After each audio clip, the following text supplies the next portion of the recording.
Good morning students. Again I am your accounts teacher Prashant. Today I will tell you the second part second of your class 11th accountancy book chapter name cash book. आज आपकी class 11th accountancy chapter cash book की second video में आपके सामने पेश करूंगा. I will present. In earlier video I have told you the meaning of cash book. इससे पहले वीडियो में मैंने आपको कैश बुक का मीनिंग बताया था. कैश बुक के में कौन कौन सी ट्रांजैक्शंस हमें रिकॉर्ड करनी है वो हमने देखी थी. कौन कौन सी डिफरेंट टाइप की कैश बुक होती है वो मैंने आपको बताया था. Now I will tell you the specimen, the format of single column cash book and double column cash book. आज की वीडियो के इस पार्ट में मैं आपको समझाने की कोशिश करूंगा फॉर्मेट के थ्रू सिंगल कॉलम यानी कि सिंपल कैश बुक और डबल कॉलम कैश बुक. इससे पहले मैं आपको बताना चाहूंगा you have to see in this video till last में डबल कॉलम कैश बुक के कुछ ऐसे इंपॉर्टेंट कॉन्सेप्ट मैं आपको बताने की कोशिश करूंगा जो काफी हेल्पफुल होंगे आपके लिए और गेनफुल होंगे for securing your marks in your exams. So I will start from single column cash book. अभी मैं आपको फॉर्मेट बता रहा हूं सिंगल कॉलम कैश बुक का, और इस सिंगल कॉलम कैश बुक को हम कह सकते हैं सिंपल कैश बुक. कहीं कहीं आपको किसी बुक में ये लगा होगा सिंगल कॉलम कैश बुक और कहीं ये गिवन होगा सिंपल कैश बुक के नाम से. तो आइए स्टार्ट करते हैं. सबसे पहले सिंगल कॉलम कैश बुक.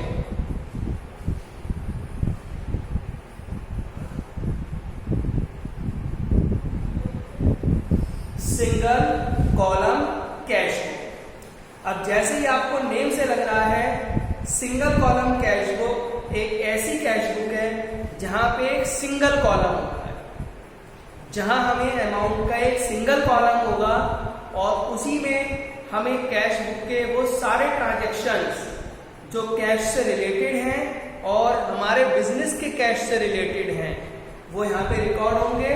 तो सबसे पहले उसका स्पेसिमेन मैं आपको बता के दिखाता हूं.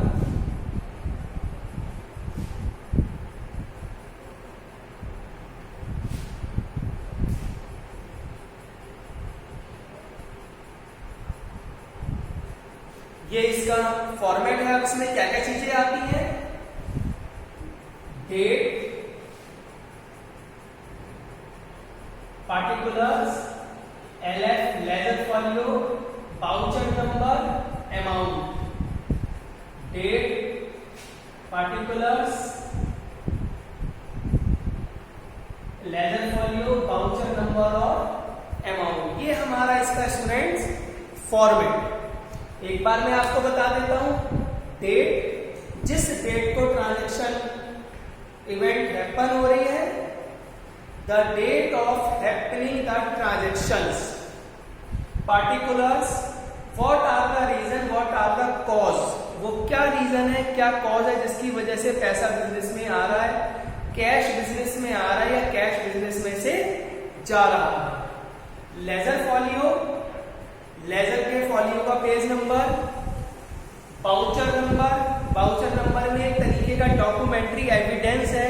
बिजनेस में जो भी हम ट्रांजैक्शंस करते हैं, whatever money we have receive और whatever we money we have pay, कोई भी पैसा अगर हम रिसीव करते हैं, कोई भी पैसा अगर हम पे करते हैं, उसका एक एविडेंस होगा, काउंटर फॉइल होगी जिसको हम कहते हैं voucher. For example you have deposit money in bank. कुछ पैसा आपने बैंक में जमा करा है तो बैंक उस डिपॉजिट स्लिप का एक पोर्शन अपने पास रख लेता है और एक पोर्शन आपको दे देता है. वो इस बात का एविडेंस है कि आपने इस डेट को इतना पैसा यहाँ पे डिपॉजिट करा. That acknowledgement in business we can say voucher. वो वाउचर प्रिंटेड है, उस वाउचर का नंबर आएगा और अमाउंट. ये जो साइड है हमारी students that is debit side. इसको हम डेबिट साइड कहते हैं या इसको हम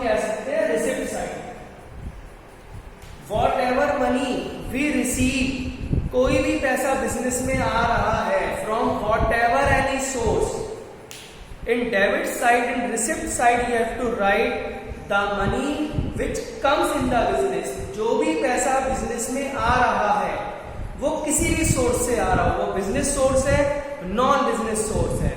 गुड्स सोल्ड करा, कहीं से मैंने लोन ले लिया, अपने घर का कुछ पैसा बिजनेस में और इंट्रोड्यूस कर दिया, तो जहां से भी हमारे पास पैसा आएगा that will record in debit side, उसको हम रिकॉर्ड करेंगे डेबिट साइड में।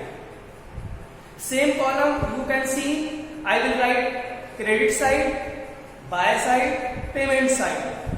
डेट, जिस डेट को पेमेंट होगा, बिजनेस के कैश से कहीं भी हमारे पास, बिजनेस के कैश को हमने यूज करा है गुड्स परचेज करने में, बिजनेस के कैश को हमने यूज करा है पेमेंट करने में, सैलरी वगैरह देने में, बिजनेस के कैश को हमने यूज करा है किसी को लोन देने के पर्पस में, बिजनेस के कैश को हमने यूज करा है कोई पर्सनल गुड्स के लिए, ड्राइंग के लिए, सब आएगा। पार्टिकुलर्स, वो कॉस्ट, जिस कॉस्ट से हमारा पैसा चला गया, अगेन LF और voucher number, and last one amount. This one hour credit side और इसको हम कहते हैं payment. So students, while preparing cash book, single column cash book, one thing you must keep in your mind that in cash book we have to record only those transactions which are related to cash. वो चीजें लिखेंगे जिनका relation cash से है और वो cash भी business का होना चाहिए। अगर आपने कोई अपने घर के पर्सनल अमाउंट से घर की कोई पर्सनल गुड्स परचेज कर ली तो उसको यहाँ रिकॉर्ड करने की जरूरत नहीं।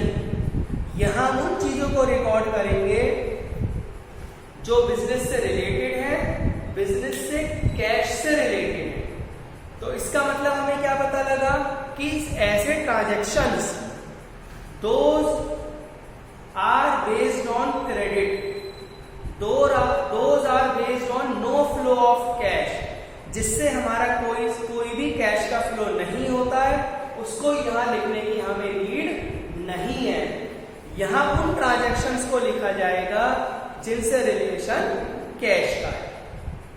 फॉर एग्जाम्पल, क्वेश्चन में गिवन होगा goods purchase from Ram on credit, goods purchase from Ram on credit, यानी कि मैंने गुड्स परचेज कर लिया राम से क्रेडिट पे, तो उसको यहाँ लिखने की जरूरत नहीं, क्योंकि यहाँ हमें गुड्स का डीलिंग नहीं कर रहा है, यहाँ हमें डीलिंग करना है कैश का।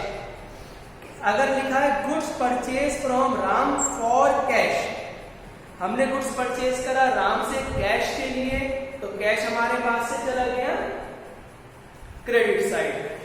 Goods sold to Ajay on credit, हमने अजय को गुड्स सोल्ड कर दिया क्रेडिट पे, उधार सामान बेचा तो ना हमारे पास उसका पैसा आया ना हमारे पास से उसका पैसा गया, तो उसको यहाँ रिकॉर्ड करने की जरूरत नहीं।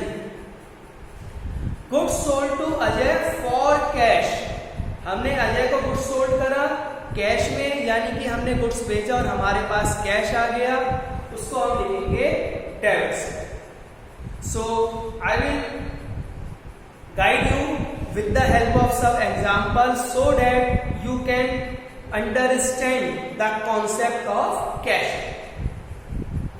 जो भी जिस ट्रांजैक्शन को भी हमारा, जिस डेट को भी कोई भी हमारी ट्रांजैक्शन हुई है, चाहे बिजनेस में पैसा आया है वो वाली डेट या बिजनेस में कुछ पैसा गया है वो वाली डेट। तो सपोज 2020 1 सितंबर, जब ये कैश बुक का आपको क्वेश्चन गिवन होगा तो बिगिनिंग में दो तरीके की ट्रांजैक्शंस हो सकती हैं।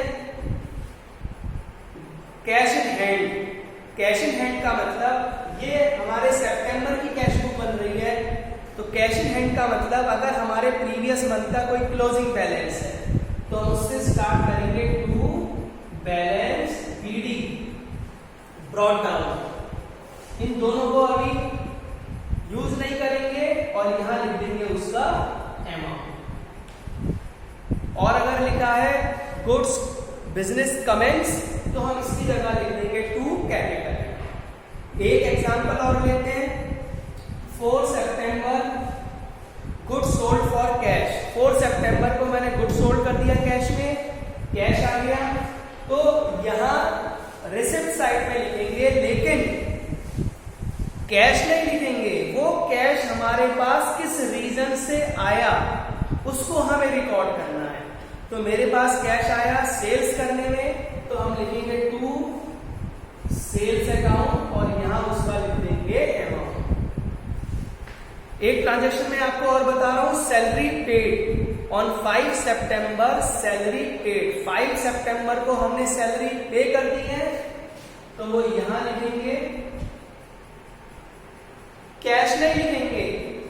जिस रीजन की वजह से मेरे पास से कैश चला गया, मेरे पास से कैश गया है बाय सैलरी अकाउंट,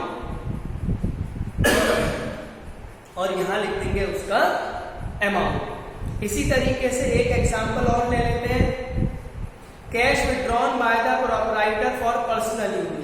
प्रोपराइटर ने बिजनेस में से कुछ कैश निकाल लिया अपने पर्सनल यूज के लिए, तो सपोज 7 सितंबर ये हमारा क्या होगा, cash withdrew from business for personal use. Students, we all known very well that if we withdrew money from business for any personal purpose, we can use the term drawing. कोई भी पैसा अगर हमने अपने बिजनेस में से किसी भी पर्सनल पर्पस के लिए लिया है तो उसको हम बोलते हैं ड्राइंग। ये ड्राइंग के बहुत सारे हो सकते हैं, personal expense, domestic expense, life insurance premium, income tax, house hold expense, ये सारे एग्जाम्पल होते हैं हमारे ड्राइंग्स के। तो इस तरीके से आपको क्वेश्चन को रिकॉर्ड करना है, आपको ट्रांजैक्शन को पढ़ के देखना है। अगर आपको ट्रांजैक्शन को पढ़ के लगता है कि भाई पैसा हमारे बिजनेस में आ रहा है, हम उसको डेबिट साइड में लिख देंगे और कैश की जगह वो कॉस्ट लिखेंगे, वो पर्सन का नाम लिखेंगे जिसकी वजह से हमारे पास कैश आ रहा है। यही अगर हमारे पास से कैश जा रहा है तो हम उसको बाय साइड में लिख देंगे, वो कॉज लिखेंगे जिसकी वजह से हमारे पास से पैसा जा रहा है। इस चीज का ध्यान रखना स्टूडेंट्स, हमें वो ही ट्रांजैक्शंस लिखनी है जिसका रिलेशन कैश से है। कुछ ऐसे ट्रांजैक्शंस क्वेश्चन में गिवन होंगे जिसका कोई कैश से रिलेशन नहीं है, जिसको बुक्स में रिकॉर्ड नहीं करना है। तो when you have to solve the question of cash book, you first mark that transactions firstly those are not related to cash. आपको उन ट्रांजैक्शंस को मार्क कर लेना है जिनका रिलेशन कैश से नहीं है। तो हमें यहाँ इसमें उन्हीं ट्रांजैक्शंस को रिकॉर्ड करना है जिसका हमारा रिलेशन कैश।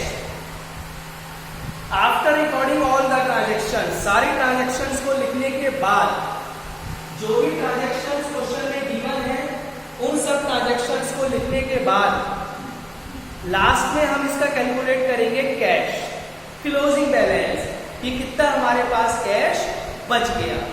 कैसे करेंगे, जो भी हमने पीछे के अभी और भी टॉपिक करे हैं, चैप्टर करे हैं, उसी के अकॉर्डिंग करेंगे। उसमें हम क्या करेंगे, फेवरेबल होगा, कैश का बैलेंस हमेशा फेवरेबल होता है, यानी कि हमेशा डेबिट साइड एक्सीड होती है। हम उस डेबिट साइड का टोटल करेंगे और टोटल हमें बोथ साइड का करना है, डेबिट का भी और क्रेडिट का भी। कैश बुक का जो सिंगल कॉलम कैश बुक है ये हमेशा फेवरेबल होती है। फेवरेबल का मतलब हमेशा डेबिट बैलेंस का पैसा ज्यादा। अब यहां हमने टोटल करा, सेम टोटल हमने यहां लिख दिया अपोजिट साइड। आपने जो डेबिट साइड का टोटल करा है वही टोटल आपने क्रेडिट साइड में लिख दिया, और क्रेडिट साइड के टोटल को आपको रफ में करके देखना है कि भाई क्रेडिट साइड में कितना है। डेबिट साइड के टोटल में से जब हम क्रेडिट साइड माइनस करेंगे that will be our closing balance, वो हमारा क्लोजिंग बैलेंस आ जाएगा कि इतना कैश हमारे पास बच गया। क्या करना है आपको आंसर के लिए, आपको टोटल करना है डेबिट साइड का, same total you have to write credit side, और डेबिट साइड के टोटल में से जो क्रेडिट साइड का टोटल है वो हम डिडक्ट कर देंगे, वो हम माइनस कर देंगे, और माइनस करने के बाद जो आएगा वो हमारा closing balance of the month हो जाएगा। इसी क्लोजिंग बैलेंस ऑफ मंथ को हम जब नेक्स्ट मंथ में कैरी फॉरवर्ड करेंगे तो हम लिख देते हैं उसको balance brought up. So again students, I want to tell some important tips regarding simple column cash book. You have to record only those transactions which are related to cash. जो credit वाले transactions है उसको आपको यहाँ record करने की जरूरत नहीं है। ट्रांजेक्शन को पढ़ने के बाद आपको लगता है पैसा आ गया डेबिट साइड, ट्रांजेक्शन को पढ़ने के बाद आपको लगता है पैसा हमारे पास से चला गया क्रेडिट साइड, डेबिट साइड का टोटल बोथ साइड हम लिखेंगे, और क्रेडिट साइड के टोटल को जब उसमें से माइनस करेंगे that will be on our closing balance. So students, that's all regarding this video. In next video I will tell you how we prepare cash book with double column cash book. So thank you very much.